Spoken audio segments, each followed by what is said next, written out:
see if you could just tell a little bit about yourself, your writing, and how you got started writing. Oh gosh. Okay. Well, the short version, I'm actually a professional musician.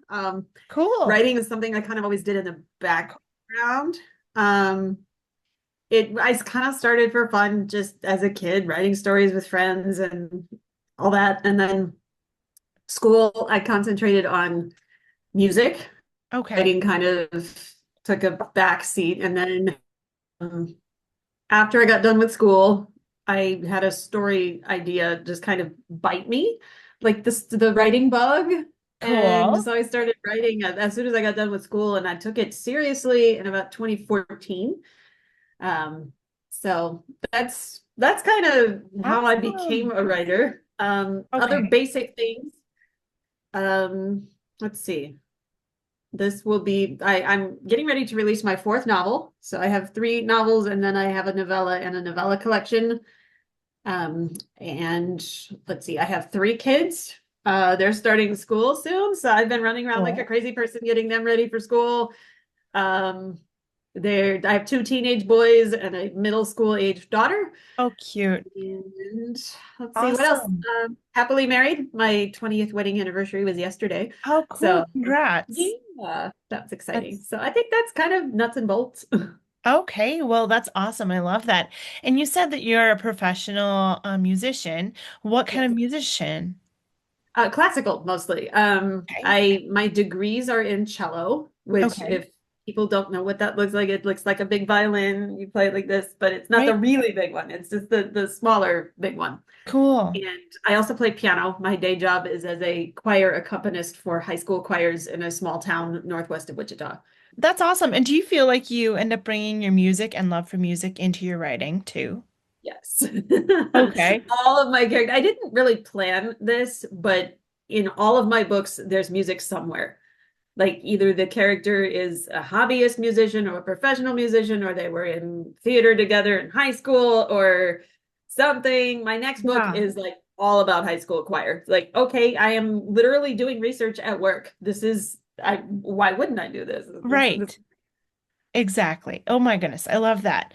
Awesome. So, the book that we are spotlighting, what book is that again? That is Roots of Wood and Stone, which is my debut novel because this is like part of the 50 states tour, right? Yes, And yes, we are it is. Kansas. Yeah, so if you could just tell a little bit about the book that we're spotlighting, that'd be wonderful. So then people can kind of know a little bit more about that and might intrigue them to go check it out. Okay. The book is called Roots of Wood and Stone. It's a dual timeline women's fiction set in Sedgwick County, Kansas, which is where Wichita is. And Yes. that's my hometown is Wichita. I grew up here, was one of those kids that's like, I cannot wait to get out of here. And then, of course, as an adult, I moved back, Yep. as one does. The book is set like the contemporary stuff is in Wichita. There's a lot of Wichita landmarks in it. Oh, My lovely. local friends that have read it are like, wait, which one is this? Which restaurant is it? Because I don't use real restaurant names, Right, obviously, because by the time the book goes to press, they might not be there anymore. So right. I made up stuff, and there are a lot of little Easter eggs for local friends. They were like, Cool. I think I know what restaurant you're talking about. I'm like, yeah, you're probably right. There's some real landmarks, real settings, and then the past timeline is set in pioneer days. So Oh, cool. Wichita was founded in 1870. So this is right around the time that Wichita was first starting to exist. And our heroine leaves some diaries, which conveniently enough, our contemporary characters find and Oh, read and cool. all the stuff. And the linking object between the two timelines is an 1800s farmhouse. So one of those big classic white farmhouses, and it's actually based on a real farmhouse that is about 3 miles from where I live right now. Oh, And my ancestors lived in that house. So this story is based on their house, and there are some details from their lives that I took and put in the book. So that is so it was fun. cool. It was so fun to write it. Oh, good. I'm glad. That's awesome. Oh my goodness. And so writing a dual timeline, how was that? Was that great? Like, or did you have any troubles with it, or was it hard, or how was Like it? I had never really written a single timeline before, so like to Okay. me it didn't feel Any different? it Yeah. Like I didn't know whether it was hard or not. I mean, and all Right. writing any book is hard. I think Yeah. I was wondering how I would integrate the two storylines because that's what people always ask split time writers is like, how do you do that? And for Yeah. me, it was just kind of an intuitive, like I'd write a chapter or two in the contemporary timeline, and then it's like, oh, okay, no, I need to go back here. So Cool. it was a pretty organic process. Like I wrote it in the order that the readers will read it. I know there Okay. are some authors that like they'll write the whole contemporary and the whole past and they'll just kind of fit them together. Yeah. I don't really know how you would do that, but I know there are some who can, and Yeah. that's great. I just kind of write it, but I'm more of a pantser than a plotter anyway, which That's is cool. being a pantser and writing split time is an adventure. Oh, I am sure. I'm sure it really is. And that's really cool to hear kind of like your process with it because like you said, some do, write the whole like in the past and then in the present separately. And so it's really interesting because I've talked to a few that did that with theirs. And then, but it's cool that you kind of did, okay, present, past. And that's kind of cool. That's really cool. Usually the story or the characters will kind of dictate that Yeah. for me. But I remember with not Roots of Wood and Stone, but with the second book, the sequel, I remember, I think I felt like maybe some of the scenes were a little bit out of order. So I remember like writing down the main idea for each scene on an index card and then just spreading them out all over the floor in Oh. my office and just kind of like piecing them together until it made Yep. sense. And then I was good. Oh, I just need to move this here, and everything else is okay. Yeah. Oh my goodness. I love that. That's great. And so that kind of leads in the next question, like for character and plot, like which one comes to you first when you're writing a new story? That's a good question. I feel like I get an idea for sometimes it's one or the other. Like it has happened both ways. Like I think for Roots of Wood and Stone, like the characters came first. Okay. Yep.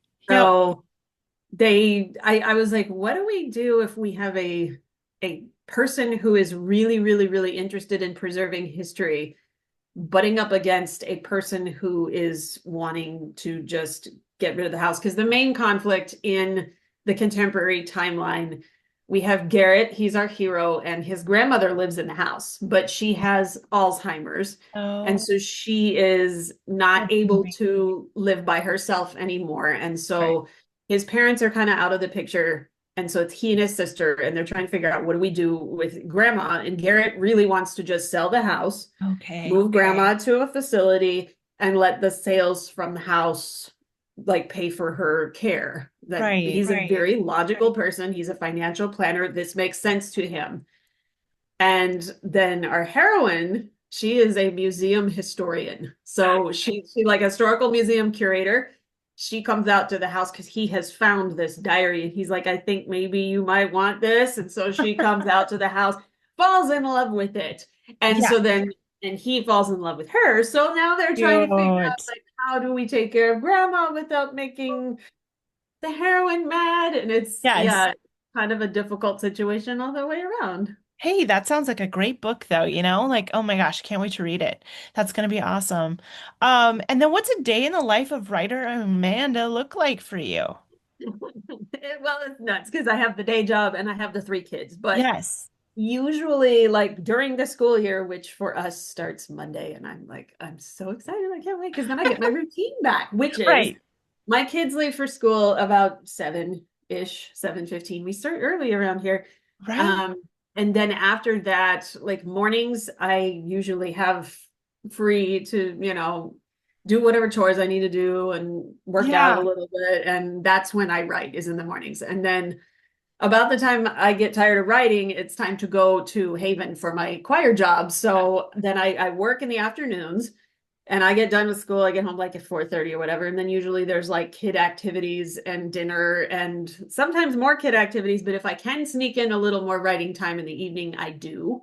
Okay. But the morning, the couple hours in the morning, if I can get that in, I feel like I can make pretty good progress. Okay. That's wonderful. I love that. Oh, that's so exciting. And then so since you're a mom and a writer, so what are some like tips and tricks that you found that have helped you be a good mom slash good writer at the same time, good author? Oh, yeah, that's Um, also a very good Mom question. bossing and author bossing. Yes. And I've been writing, like I said, I started taking it seriously in 2014. My daughter was a year old, so that Oh, means my boys were like 3 and 4, 3 and 5. oh, They're all three within 4 years of each other, which was insane when they were little, but now that they're older, it's pretty nice yep. because they get along great and they can That's hang out good. together and it's nice. But when they were little, like my number one tip that somebody else told me was make sure that even if they're not napping anymore, make sure they have a quiet time and make sure it's all at the same time. Oh, And so I would get like we had a pretty strictly enforced quiet time. Like I don't care whether you sleep, you just need to stay in your room and give me like an hour and a half to write. And that's how Roots of Wood and Stone, I wrote it during nap times. oh, Like, because wow. it came out in 2021, but I wrote it in like 2017. Oh, yeah. So Okay. when my kids were, let's say 2017, they were like 8, 6, and 4. Oh, wow. Yeah. So So little kids yeah, I still, had a but couple you, of them in school. Yeah. yeah. But even though the boys were in school, I still had the 4-year-old to entertain. So I think at that point she was in preschool. So I had a couple mornings Yep. a week too. But Yep. I knew I wanted to be as present for them as possible when they Right. were little, because, those years go by fast and you don't get them back. And Right. I'm glad that I did. I mean, I'm honestly, I am not really cut out to be a stay-at-home mom, and I'm personally a lot happier now that they are older, and we all kind of have our own things that we do, like they have Right. school activities, and I have my job and all this stuff. But when they were little, I'm glad that I'm glad I started out and was there for them. But I That's did, good. and I think that's part of why I started writing then anyway, because I wasn't doing a whole lot of music things because I wanted to be home for them. And Right. my brain needed that creative outlet that music Something. Yeah. provided. And so I was like, well, I guess we're going to write books now. I love that. Oh my goodness.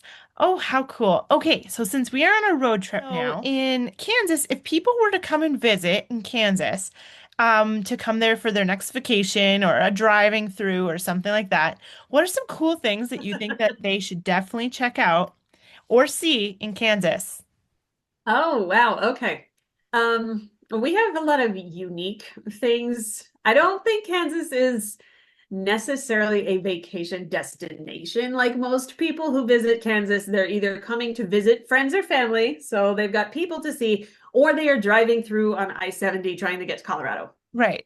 So across I-70 is, I mean, I'm kind of glad that as a Kansan, I don't ever have to actually do that because it's about 7 hours and most of it is kind of boring. But Eastern Kansas is actually, there's a beauty in this subtle scenery that we have. We do not have mountains, but we have hills in the eastern part of Kansas. And most people who have never been to Kansas, like, whoa, there's hills and trees in Kansas? Yes, there Wow. are. Cool. Wichita and eastward, the Flint Hills are beautiful. Oh, They're just, and we have some of the prettiest sunsets I've ever seen anywhere. oh, And I think it's because there's just not, I don't know, they're brighter, they're more colorful here. Like I've been other places and then I've been to Kansas. It's like the sunsets here and people who visit here, they're like, whoa, the sunsets are amazing. I'm like, yeah. that's amazing. Western Kansas is very flat, but there's beauty in that too because you can Yeah, see for ages. forever. And the Yeah. sky is usually really, really blue.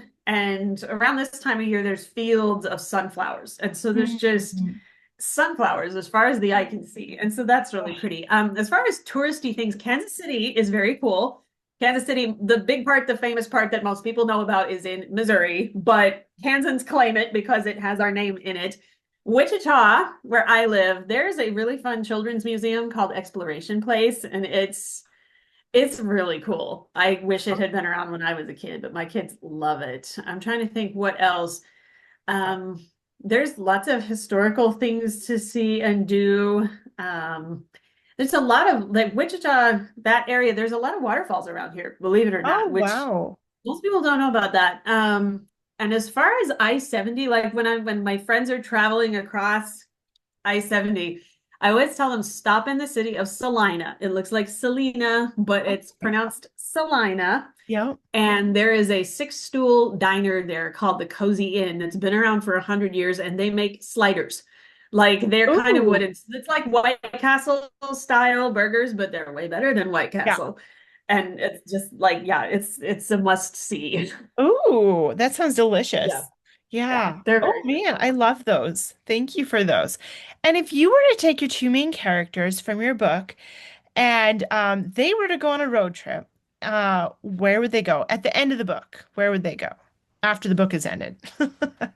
Where would they go after the book has ended if they were going to take a road trip in Kansas? Well, they would probably, or my main character is from Kansas City. Garrett's from Kansas City. Sloan is from Okay. Wichita. So they would probably just drive from Wichita to Kansas City, which is about 2.5 hours. But there's a very scenic route through the Flint Hills that you can take, Oh, and it takes you a little bit longer, but it's worth it. And like okay. around Cottonwood Falls, I think is really, really pretty. And somewhere up there, I haven't ever been to this, but there's a like a verbo that is a tree house. Oh, Like it's cool. literally just in a tree. And Oh, I've I always think wanted I've to seen stay there. I know pictures some, of it. Like, yeah, yeah. So that's I feel like cool. they would stop there. Awesome. I love that. And then if you were to go on a road trip, what is the number one book that you would bring with you? It's like that comfort read that you've read maybe a few Um, times throughout your life, or you keep going back to it. What book would you bring with? when I travel, I really like to bring Bill Bryson. And so Okay. he's a humor writer, British. Well, he was Yes. born in Iowa, and then he spent most of his adulthood in England. Right. But when his father died, he found himself wanting to see America again because he left Yeah. as a teenager and then he's in his 30s and he wants to see it again. So he does this huge driving trip all around the United States. And I'm going to look up what that's called because it is driving me nuts. But anytime we travel, I bring that book with me because a lot of the time, like the places that he went is kind of the place that like we are. I love reading like the chapters of where he is, like when he's Yeah. there, when we're there. Oh, that's cool. Um, Yes, I yeah, actually I met him actually. you Um, did. yeah, I went into this literary tour in the UK when I was in college, and when I was there, I went to this book festival in Wales, and yeah, he was doing a signing, and I bought his Australian book, his Australia travel book, and I got him to sign it. Uh-huh. Yeah, so that was super cool. Yeah, I got to meet him. Wow. He Yeah, is one of my favorite.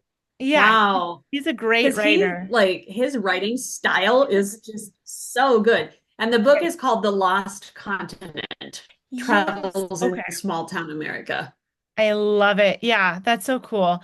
But yeah, Yeah. he was just a super nice guy and everything. So it's nice I when think you I'm on meet my third copy of that one. really. Yeah. Yeah. I think I loaned it. I loaned the first one out and never got it back. So then I bought the second one and I wore it out. So now I'm on my third one. Oh, funny. So you have gone over it quite a few times then. That's Mhm. awesome. I love that. Oh my goodness. Yeah. That is so cool.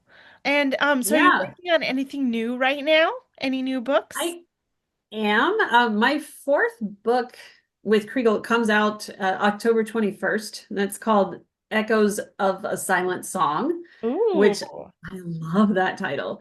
Yes, me And too. so that one's done, and I'm working on promotion for that. And then I'm writing my fifth book, which does not have a title yet, but it's a sequel to Echoes of a Silent Song, and it deals with Ooh. like a mysterious bridge that may or may not be haunted and whatever happened to that and all that. So Ooh, it's fun. in the very early stages, and I'm still trying to figure out, wait, what is this book actually Yeah. about? So Oh my yeah. goodness.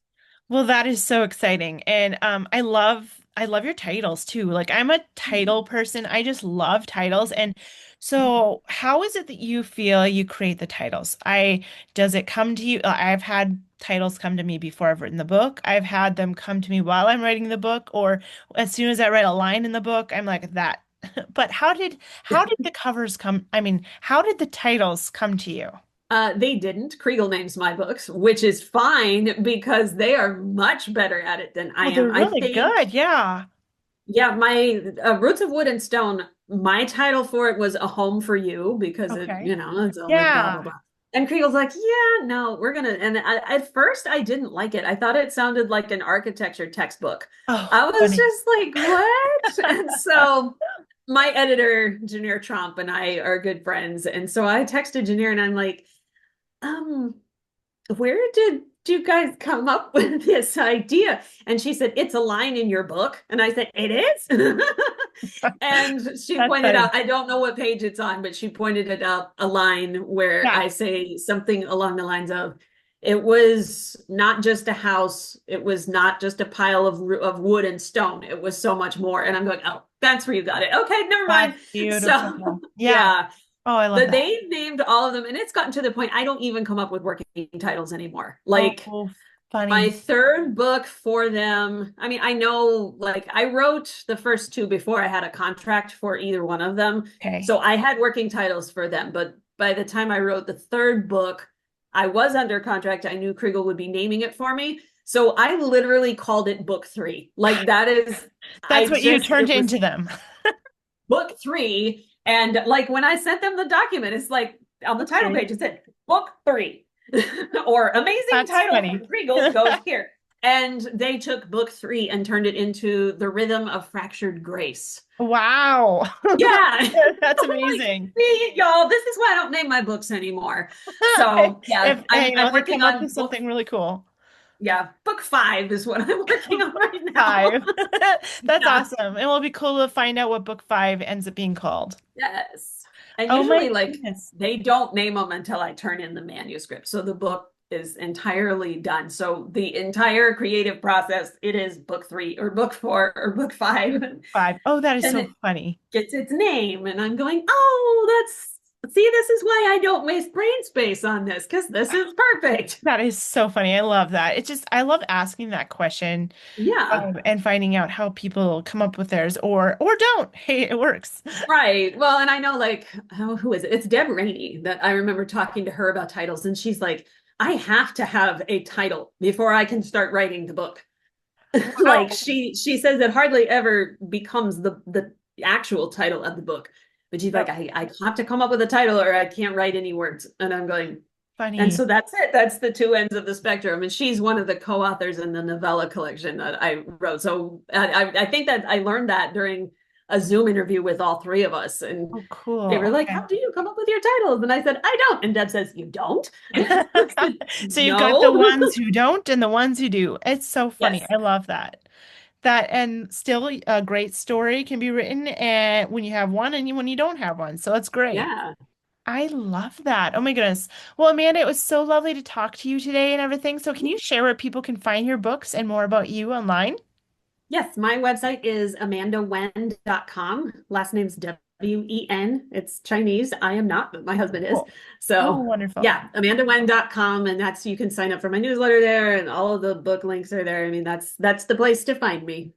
Awesome. Well, I will put that in the description below so that people can find you and go look up your books and everything. Thank you so much for being a part of the road trip. And Thank you for letting me join the road trip. yeah, most definitely. Absolutely. I'm just so happy we were able to chat. Yeah, me too. Wonderful. Well, you have a great rest of your day, Amanda. Thank you. You too. Yep, sounds good. Talk to you later. Okay. Yes, Bye. bye-bye.